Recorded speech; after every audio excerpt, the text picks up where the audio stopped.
Good morning and good evening friends. चलिए friend, हम लोग चलें सेट 3 पे। लेकिन इस सेट को आगे डिस्कशन करने से पहले मैं फिर आपको बताना चाहूँगा कि जो जीएस पोर्शन है ये सिर्फ यहाँ आपको बिहार पुलिस में ही नहीं बल्कि बिहार एसएससी, दरोगा और आगे बीपीएससी में भी काम आने वाला है, क्योंकि जीएस का कोई लिमिटेशंस नहीं होता है, कोई एक सर्टेन सिलेबस नहीं होता है। चलते हैं हम लोग फर्स्ट क्वेश्चन में। जैसा कि आप लोग देख पा रहे हैं, फर्स्ट क्वेश्चन है इन विट्रो फर्टिलाइजेशन का संबंध किससे है। तो देखिए, इन विट्रो फर्टिलाइजेशन जो होता है वो होता है आपके परक्षनली शिशु से, है ना, जो टेस्ट ट्यूब बेबी होता है उससे होता है। भारत की पहली महिला विदेश सचिव थी, ये थी चोकिला अय्यर। ठीक है। नेक्स्ट क्वेश्चन है हमारा, Somnath the many voice of a history पुस्तक की लेखिका कौन है। ये है रोमिला थापड़। इनका हिस्ट्री का बुक इंग्लिश में बहुत कमाल का आता है। Romila Thapar, Somnath the many voice of a history. चलें आगे। नेक्स्ट क्वेश्चन है हमारे पास, क्वेश्चन नंबर 4, WTO का वित्तीय सेवाओं संबंधी बहुउद्देशीय करार यानी multilateral agreement on financial services लागू हुआ। तो याद रखिएगा ये अप्रैल से, जैसे भी हम लोग जानते हैं जो हमारा फाइनेंशियल ईयर है वो कब से लागू होता है, अप्रैल से ही लागू होता है। तो अप्रैल 1999 से आपका ये चालू हुआ है। नेक्स्ट, समावेशी समृद्धि, समावेशी मतलब इंक्लूसिव ग्रोथ की बात कर रहा है, ठीक है, के लिए आवश्यक क्या है। तो देखिए आपको क्या बोल रहा है, अधोसंरचनात्मक सुविधाओं का विकास यानी कंस्ट्रक्शन जो है वो होते जाना चाहिए। कृषि का पुनरुद्धार, ये भी सही है। शिक्षा एवं स्वास्थ्य जैसी सामाजिक सेवाओं का, इसका भी सही है। तो तीनों का तीनों जरूरी है, ठीक है। क्या आवश्यक है, तो कंस्ट्रक्शन वगैरह सही से हो जाए, सारा का सारा जो हमारा संरचना है वो सही हो, कृषि में भी सुधार हो और शिक्षा में भी सुधार हो। चलिए अगले इंग्लिश के क्वेश्चन को देख लेते हैं। इंग्लिश का क्वेश्चन कह रहा है ही डील्स डैश राइस। देखिए, कोई अगर किसी चीज़ का व्यापार करता है ना, जैसे कहते हैं कि वह लाखों में खेलता है, तो लाखों में खेलता है का मतलब वो लाखों का व्यापार करता है। वैसे वह राइस का व्यापार करता है तो ही डील्स इन राइस होगा, याद रखिएगा, ही डील्स इन राइस होगा। कोई भी किसी सर्टेन बिजनेस करता है तो वहाँ इन लगाते हैं। नेक्स्ट जो ट्रांसलेशन है उसमें क्या कह रहे हैं, I shall have come before sunset. देखिए पहले सेल का मतलब फ्यूचर है, होगा, तो देखिए यहाँ पर पहला और फोर्थ ऑप्शन लग रहा है सही होगा। बिफोर द सनसेट यानी शाम होने से पहले मैं घर आ जाऊँगा, है ना, तो इसमें पहले ऐसा कुछ तो दिया नहीं है, तो ये हमारा आंसर है सही होगा, सूरज के डूबने से पहले मैं घर आ जाऊँगा। नेक्स्ट क्वेश्चन हमारे पास क्या है इंग्लिश का, ही लाइक्स बनाना। इसमें मेन क्लॉज आपसे पूछ रहा है, मेन क्लॉज का मतलब प्रधान जो आपका क्लॉज है वो पूछ रहा है आपसे। तो he likes banana because of its taste, तो इसका प्रधान जो है वो है ही लाइक्स बनाना, पहले वो केला को पसंद करता है। चलें नेक्स्ट क्वेश्चन क्या है, वापस से आपसे क्या पूछ रहा है, प्रीफिक्स पूछ रहा है किसका, डिलाइबल का। देखिए डिलाइबल का मतलब होता है लिखित, है ना, और इसका जो है प्रीफिक्स है वो है इनडिलाइबल यानी अमिट। अमिट का मतलब जिसको मिटाया ना जा सके। देखिए कुछ कुछ वर्ड आपको याद करते हुए चलना पड़ेगा। आपसे पूछ रहा है द इंक इज इनडेलिबल का मतलब है जो इंक है उसको मिटाया ना जा सके, अमिट है इंक, है ना। Next, a person with a long experience of any occupation. देखिए बहुत ध्यान से, किसी भी ऑक्यूपेशन का लंबा एक्सपीरियंस होगा जिसको क्या कहते हैं, उसको वेटरन कहते हैं, ठीक है। वेटरन का मतलब हो गया किसी भी फील्ड का जो लंबा एक्सपीरियंस इंसान है उसको हम वेटरन कहते हैं। नेक्स्ट क्या है, डॉक्टर भीमराव अंबेडकर ने निम्नलिखित में से किसे heart and soul of the constitution कहा था। देखिए आप सभी को पता है संवैधानिक उपचारों का अधिकार जो आर्टिकल कितने में है, आर्टिकल 32 में है। फंडामेंटल राइट के आर्टिकल 32 में आपके संवैधानिक उपचारों का अधिकार है, जिसको कि अंबेडकर साहब ने heart and soul of constitution कहा था।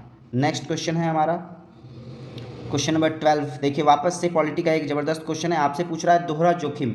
बहुत ध्यान से देखिए, भारतीय संविधान के आर्टिकल 20(2) में दोहरी जोखिम का अर्थ क्या बताया गया है। दोहरी जोखिम का अर्थ मतलब है, यहाँ पर देखिए बहुत ध्यान से, एक ही अपराध के लिए एक बार से अधिक न्यायिक कार्रवाई और दंड का भागी नहीं बनाया जा सकता है।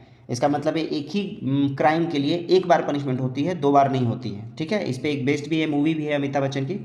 चलें आगे, नेक्स्ट क्वेश्चन नंबर 13 की बात कर लें। क्वेश्चन नंबर 13 में क्या कह रहा है, कोई व्यक्ति राष्ट्रपति के रूप में निर्वाचित होने के लिए तभी पात्र होगा जब वो भारत का नागरिक हो, और 35 याद रखिएगा 35 ईयर मिनिमम एज है राष्ट्रपति का।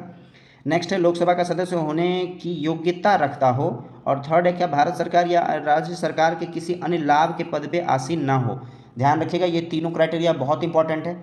सबसे पहला है आपका कि 35 ईयर्स का हो और भारत का नागरिक हो। सेकेंड क्या है आपका, लोकसभा में निर्वाचित होने की योग्यता रखता हो, और थर्ड क्या है कोई भी लाभ का पद ना हो। लाभ का पद का मतलब एक सर्टेन सैलरी कहीं से नहीं मिल रही, और योग्यता का वर्णन जो है हमारे भारतीय संविधान के आर्टिकल 58 में है। कहाँ है, 58 में है। चलें तो आंसर इसका डी होगा, उपयुक्त सभी।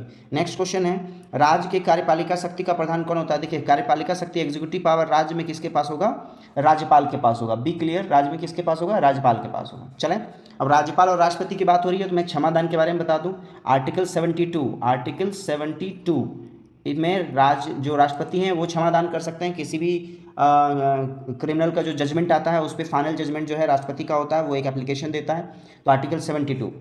और राज्यपाल के लिए जो क्षमादान है वो 161 में है। कहाँ है? 161 आर्टिकल में है राज्यपाल के लिए क्षमादान की शक्ति। अगला क्वेश्चन हम लोग देख लेते हैं, जिला परिषद का सचिव कौन होता है? जिला परिषद का सचिव होता है जिला विकास पदाधिकारी, है ना, डिस्ट्रिक्ट डेवलपमेंट ऑफिसर, डीडीओ जिसको कहते हैं। नेक्स्ट, चौखट में नहीं अटता किनकी कविता का उद्धृत है? तो देखिए ये है अनामिका की। उद्धृत का मतलब एक छोटा सा पार्ट लिया गया है, और बेसिकली वो जो पार्ट लिया गया है वो अक्षर ज्ञान शीर्षक नाम का जो है कविता है उससे लिया गया है, चौखट में नहीं अटता। नेक्स्ट, तिमिर शब्द का अर्थ क्या होता है? देखिए तिमिर शब्द का अर्थ जनरली अंधकार होता है, ना रात्रि होगा, रात्रि नहीं होगा, ध्यान में रखेंगे। तिमिर शब्द का अर्थ अंधकार होता है, ठीक है। नेक्स्ट, घोड़े का घर कितनी दूर, इस लोकोक्ति का सही अर्थ क्या है? देखिए बहुत ध्यान से पढ़ेंगे इसके ऑप्शंस को तो आपको पता चलेगा। घोड़े का घर कितनी दूर का मतलब है कर्मठ व्यक्ति के लिए सफलता सरल होती है ना। अगर घोड़ा है तो उसका घर कितना भी दूर है तो वो तेजी से अपने घर पहुंच जाएगा, तो वैसे ही कर्मठ व्यक्ति के लिए सफलता क्या होगा? सरल होती है। नेक्स्ट, नीति निपुण शब्द में कौन सा समास है? देखिए निपुण जो है इसके सेकेंड हाफ का जो वर्ड है ये बहुत इंपॉर्टेंट रख रहा है, तो इसको हम जनरली क्या कहते हैं? तत्पुरुष समास कहते हैं, जिसका कि सेकेंड हाफ का एक वैल्यू हो, है ना, प्रधान हो। नेक्स्ट आ गया आपका घर शब्द का पर्यायवाची शब्द कौन सा नहीं है? तो देखिए निलय का मतलब घर होता है, सदन का मतलब भी, निकेतन का भी मतलब, भुवन का मतलब घर नहीं होता, संसार होता है। चलें, नेक्स्ट क्वेश्चन है हमारे पास, क्वेश्चन नंबर 21। सरल आवर्त गति करते एक कण की कुल ऊर्जा अनुक्रमानुपाती होती है, यानी कि समानुपाती होती है किसके? आयाम के, वर्ग के, एम्पलीट्यूड के, है ना। चलें नेक्स्ट क्वेश्चन हम लोग आगे चलते हैं, क्वेश्चन नंबर 22। क्वेश्चन नंबर 22 क्या है आपका? बर्नौली प्रमेय से रिलेटेड है। तो बर्नौली प्रमेय पूछ रहा है किस पर लागू होती है? तो याद रखिएगा बर्नौली प्रमेय लागू होगी द्रव के प्रवाह पे। किस पे लागू होगा? द्रव के प्रवाह पे।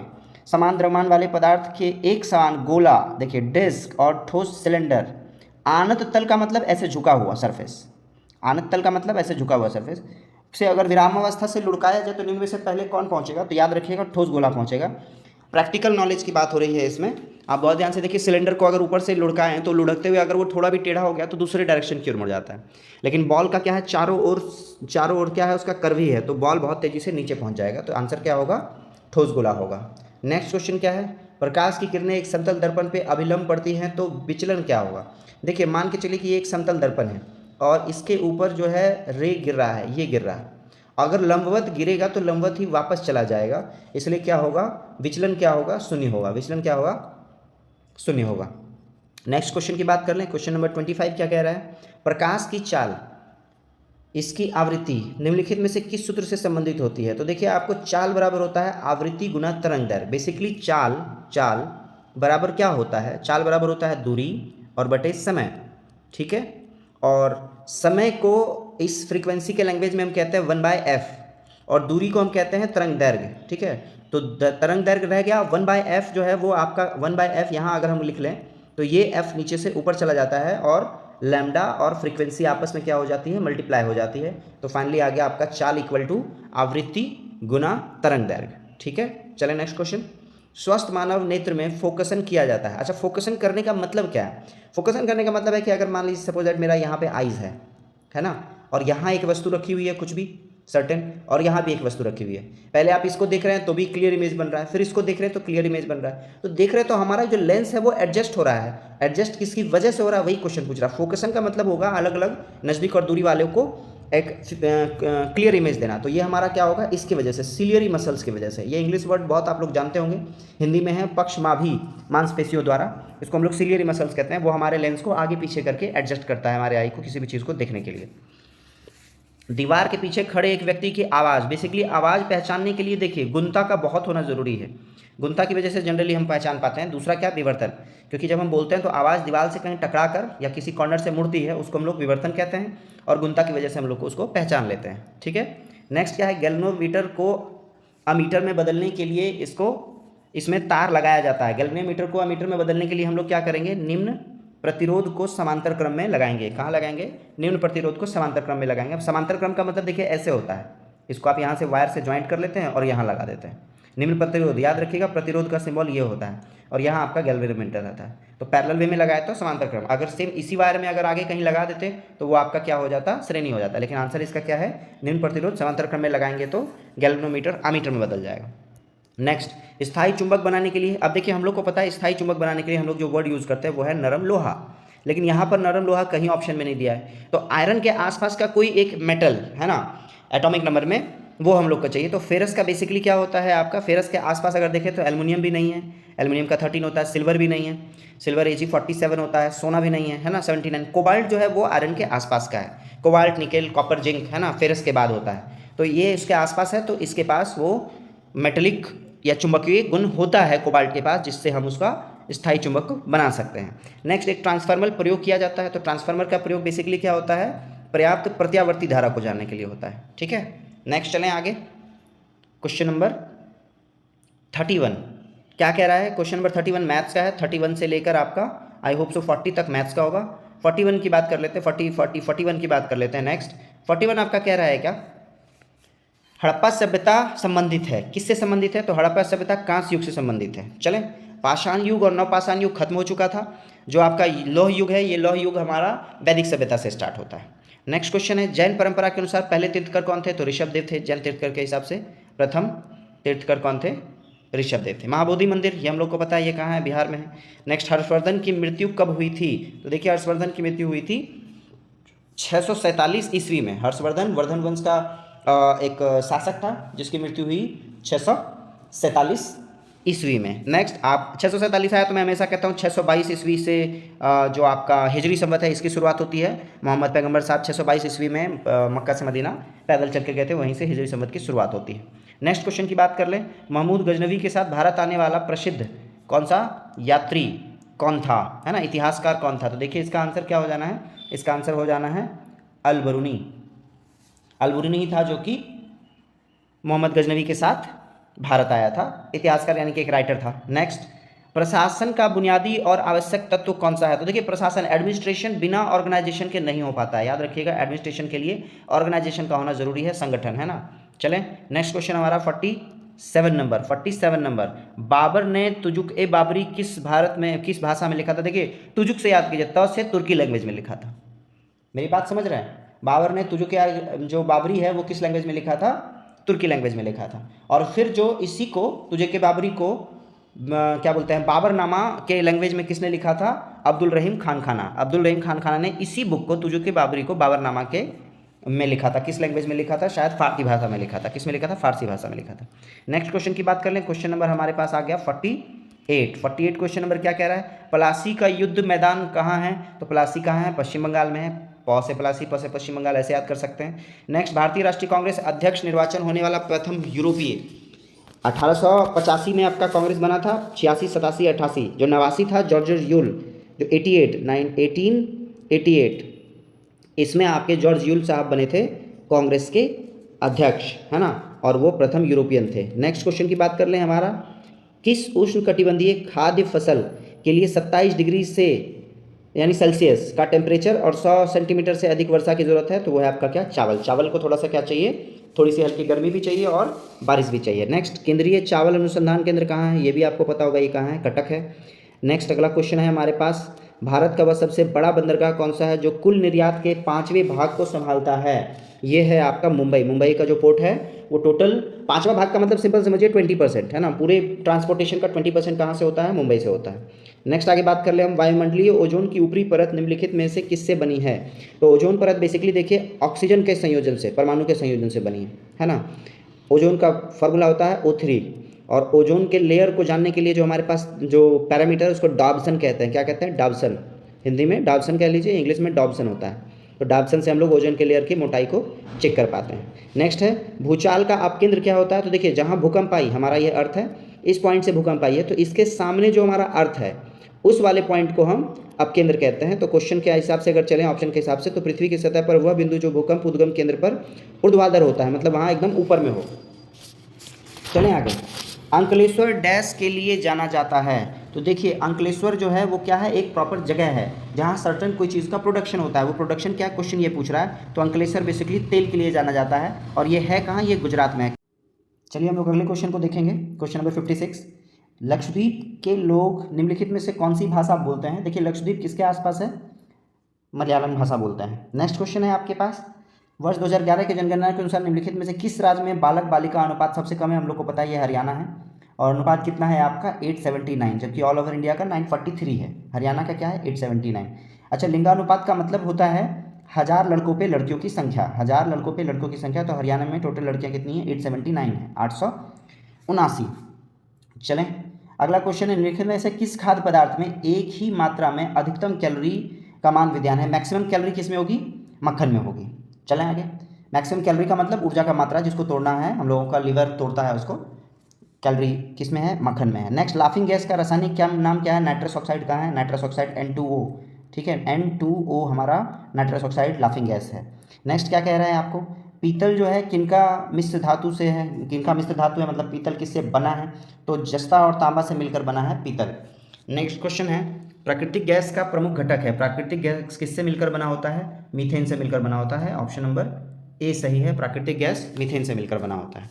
नेक्स्ट क्वेश्चन है आपके पास, क्वेश्चन नंबर 62 की बात कर ले हम लोग। थोड़ा सा ये धुंधला है लेकिन पढ़ लेंगे हम लोग। क्वेश्चन ये है कि दिया सलाई में प्रयोग किए जाने वाला फास्फोरस का अप्रूफ होता है। तो देखिए ये किसका होता है? रेड लाल फास्फोरस से बना होता है दिया सलाई वाला।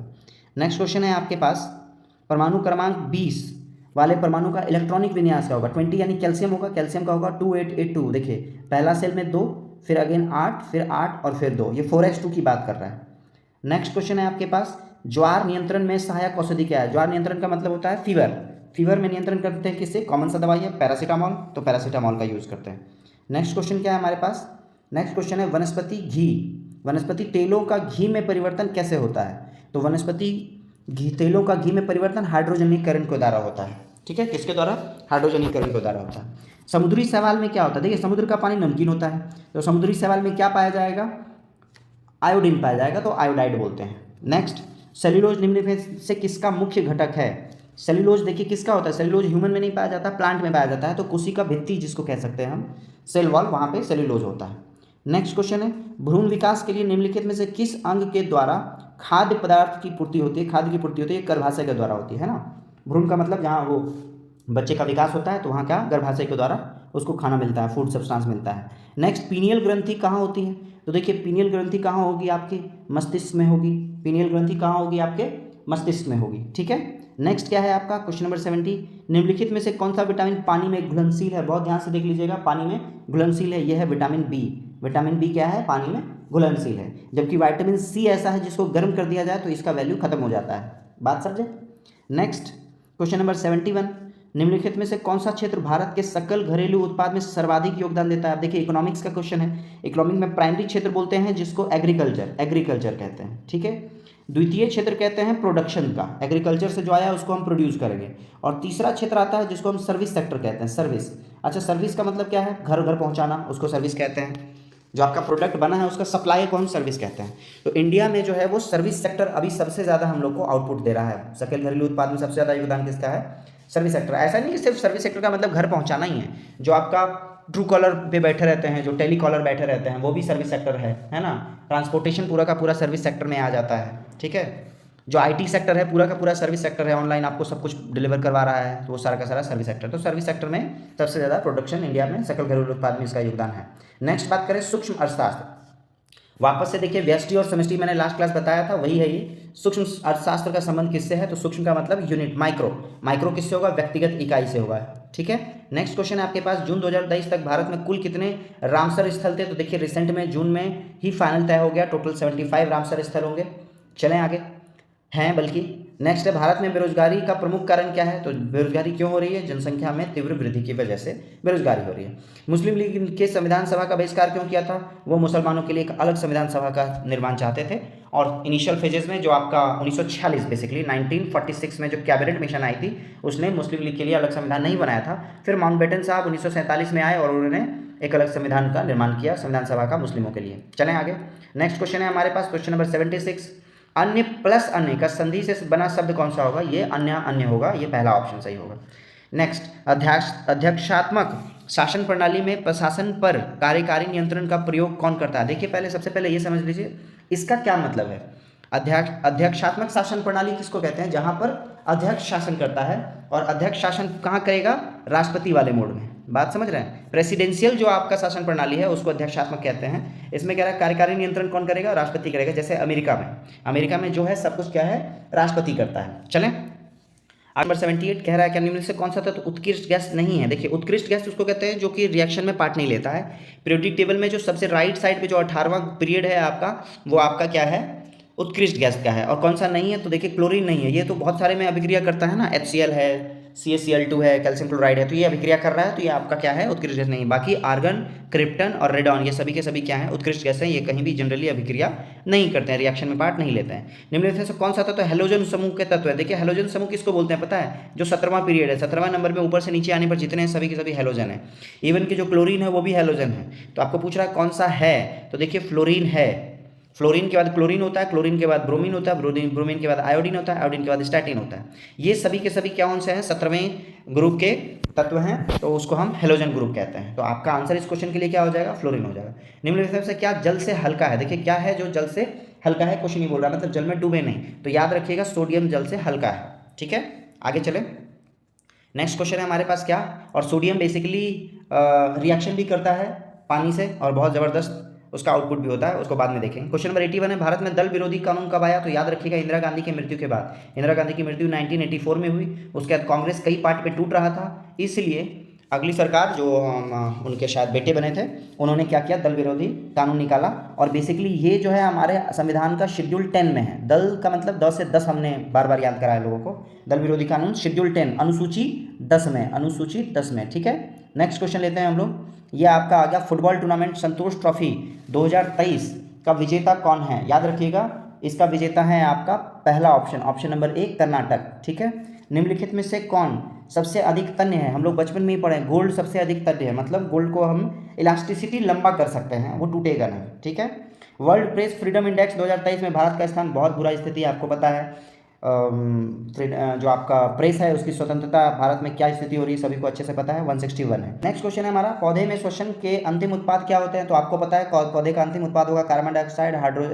जल और ऊर्जा। ठीक है, नेक्स्ट क्वेश्चन है आपके पास, क्वेश्चन नंबर 86, एक मुद्रा जिसका विनिमय दर लगातार गिरने की प्रवृत्ति हो। विनिमय दर का मतलब हो गया आपका क्या, जो हम ट्रांजेक्शन कर रहे हैं, ठीक है, ट्रांजेक्शन जो कर रहे हैं उसका रेट क्या हो, लगातार गिरने उठने की प्रवृत्ति हो, मतलब तुरंत फ्लक्चुएटिव हो, तो उसको हम क्या कहते हैं, हॉट करेंसी कहते हैं, गर्म मुद्रा कहते हैं। ये भी इकोनॉमिक्स का एक टर्म है। नेक्स्ट चलें, ओपन स्काई पॉलिसी क्या है। ओपन स्काई पॉलिसी देखिए बेसिकली है किसके लिए, आपको पता है कि जैसे हमारा मान के चलिए कि इंडिया एक एरिया है, तो इंडिया के ऊपर आप हवाई जहाज नहीं उड़ा सकते। क्या नहीं उड़ा सकते, हवाई जहाज नहीं उड़ा सकते। और क्यों नहीं उड़ा सकते, क्योंकि हर एक किसी का अपना अपना सिक्योरिटी पर्पस है। लेकिन जो ओपन स्काई पॉलिसी है इसमें यही कहा गया है कि हम लोग ट्रांजेक्शन जो है, मतलब जो हवाई जहाज अगर एक दूसरे के ऊपर नहीं उड़ा सकते, इसका मतलब है कि हम लोग जो ट्रांसपोर्टेशन है या जो वर्ल्ड से हमारा कनेक्टिविटी है वो बहुत कम हो जाएगा या बहुत टफ हो जाएगा, है ना। जैसे मान के चलिए कि इंडिया ने पाकिस्तान को अपना नहीं दे रखा है एयर स्पेस कहते हैं बेसिकली। अब पाकिस्तान को अगर बांग्लादेश आना है, यहाँ आना है, तो उसको क्या ऐसे घूम के आना पड़ेगा चाइना से, या नीचे से घूम के आना पड़ेगा, तो दिक्कत है। तो इसको बढ़ावा देने के लिए, ट्रांसपोर्ट को बढ़ावा देने के लिए ग्लोबलाइजेशन के एज में जो आपका, ये बहुत ध्यान से देखिए, नागर विमानन मंत्रालय द्वारा निर्यात संवर्धन, निर्यात को बढ़ावा देने के लिए प्रारंभ की गई एक योजना है जिसको हम ओपन स्काई पॉलिसी कहते हैं। नेक्स्ट क्वेश्चन हमारा है, भारत सरकार की राजस्व प्राप्तियों में इनमें क्या शामिल नहीं है। राजस्व प्राप्ति का मतलब आना, और ऋण का वसूली जो है ये आपका राजस्व नहीं है, ये तो हमारा कहीं किसी ने कर्ज लिया था वो मुझे लौटा रहा है, तो ये हमको राजस्व प्राप्ति नहीं है। ब्याज जो मिलेगा वो हमारा प्रॉफिट है, संपत्ति पे जो रेंट मिल रहा है वो है लाभ, और लाभांश जो है वो है। ऋण अगर कोई लिया उसको वापस लेंगे तो उसको हम प्रॉफिट नहीं बोलते हैं ना। नेक्स्ट, रुपए की परिवर्तनीयता का उद्देश्य क्या है। अच्छा, परिवर्तनीयता का क्या मतलब होता है, चेंज होना, है ना। तो चेंज होने का मतलब, परिवर्तन का मतलब उसके वैल्यू को या तो बढ़ाएंगे या घटाएंगे, ये भी इकोनॉमिक का टर्म है ना, डिवैल्यूएशन करना। तो निर्यात में वृद्धि इसको कहते हैं। नौकरशाही के नियंत्रण में कमी, ये भी हम कह सकते हैं। और हवाला बाजार के लिए प्रोत्साहन को कम करना, ये भी कह सकते हैं। तो उपयुक्त सभी आंसर डी होगा। इकोनॉमिक कभी पढ़ेंगे तो इसका मतलब समझेंगे, डिवैल्यूएशन का मतलब समझेंगे, लेकिन याद रखिएगा तीनों आंसर इसके सही हैं इस क्वेश्चन के लिए। Now the next question is question number 90। Again थोड़ा सा ये फटअप है लेकिन हम लोग पढ़ेंगे। द्वैत शासन प्रणाली के तहत प्रांतीय विषयों को दो भागों में आरक्षित और हस्तांतरित में विभाजित किया गया था। आरक्षित विषयों में निम्नलिखित में से कौन सा शामिल नहीं था। अब देखिए फिर से समझिए, पॉलिटी का क्वेश्चन है। 1990 में जो आपका मॉर्लेमेंटो सुधार आया था, इसमें हम लोगों ने प्रांतीय विषयों को दो भागों में बांटा था, एक आरक्षित रिजर्व और एक हस्तांतरित, जो हम लोग को इंडियंस को मिला था। आरक्षित वैसे थे जिसमें इनकम आना है, पैसा आना है, और हस्तांतरित वैसे थे जिसमें इन्वेस्टमेंट करना है, इसमें जाना है, गो लिख देता हूँ। तो आपको पूछ रहा है कि आरक्षित में जिसमें पैसा आना है ऐसा कौन सा नहीं है। तो देखिए कानून व्यवस्था ये भी बहुत ज़रूरी है उसके लिए, एडमिनिस्ट्रेशन संभालने के लिए। स्थानीय प्रशासन का मतलब होता है लोकल गवर्नेंस, इसमें आपको क्या है, पैसा खर्च करना है। वित्त वाले में देखिए आपको टैक्स आना है, खनिज वाले में भी टैक्स आपको आना है। स्थानीय शासन का मतलब लोकल गवर्नेंस है, लोकल गवर्नेंस दे दिया गया हम लोगों को कि आप लोकल लेवल पे संभालिए, ठीक है, जो कि it's kind of tough task, बिना पैसे के आप कुछ नहीं कर सकते। नेक्स्ट क्वेश्चन की ओर से क्रिस मिशन के बारे में परीक्षण और विचार विमर्श हेतु, ठीक है, किसे जो है ऑथराइज किया गया था, किसे भेजा गया था, तो याद रखिएगा ये मौलाना आज़ाद और जवाहरलाल नेहरू दोनों थे, मौलाना आज़ाद और जवाहरलाल नेहरू दोनों मतलब दोनों को दिया गया था, रिस्पॉन्सिबिलिटी दी गई थी क्रिस मिशन के बारे में जानकारी के लिए। फिर बाद में क्रिस मिशन आया कब, 1942 में क्रिस मिशन आया, और याद रखेंगे इसके हम लोगों ने जो भी अनुशंसा इन्होंने किया था उसको हम लोगों ने नहीं माना। नेक्स्ट क्वेश्चन क्या है, justice Y V Chandrachud Bharat के कौन से राष्ट्र न्यायाधीश होंगे, तो 50वें न्यायाधीश थे, ठीक है। पूर्व का मैनचेस्टर किसे कहा जाता है, तो पूर्व का मैनचेस्टर हम कहते हैं ओसाका को, ठीक है, किसको कहते हैं, ओसाका को कहते हैं।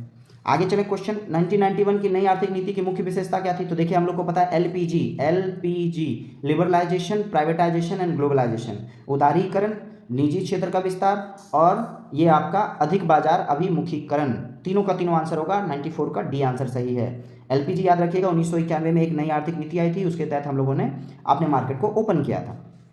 पवनार आश्रम का संबंध किससे है, तो देखिए पवनार आश्रम का संबंध विनोबा भावे से है। चलिए अब हम इंग्लिश के 5 क्वेश्चन को ले लें। इंग्लिश का 5 क्वेश्चन में सबसे पहला क्वेश्चन क्या है, आपसे पूछ रहा correct spelling, already ALREADY already इसको कहते हैं, तो आपका बी सही होगा। नेक्स्ट क्वेश्चन है person who never drinks alcohol, तो देखिए इसको कहते हैं टीटो टेलर, टीटो टेलर जिसने कभी दारू नहीं पी, उसका जो सिनोनिम है, सिनोनिम कह लीजिए या अनेक शब्दों के एक शब्द कह लीजिए, उसको कहते हैं टीटो टेलर। नेक्स्ट मैं नाश्ता कर चुका हूँ, देखिए यहाँ प्रेजेंट की बात है, तो आई हैव होगा, I have taken my breakfast, I have had my breakfast ये पास्ट हो जाएगा, I have taken my breakfast ये सही हो जाएगा। नेक्स्ट क्वेश्चन आपके पास क्या है, पैसिव वॉइस की बात कर रहा है।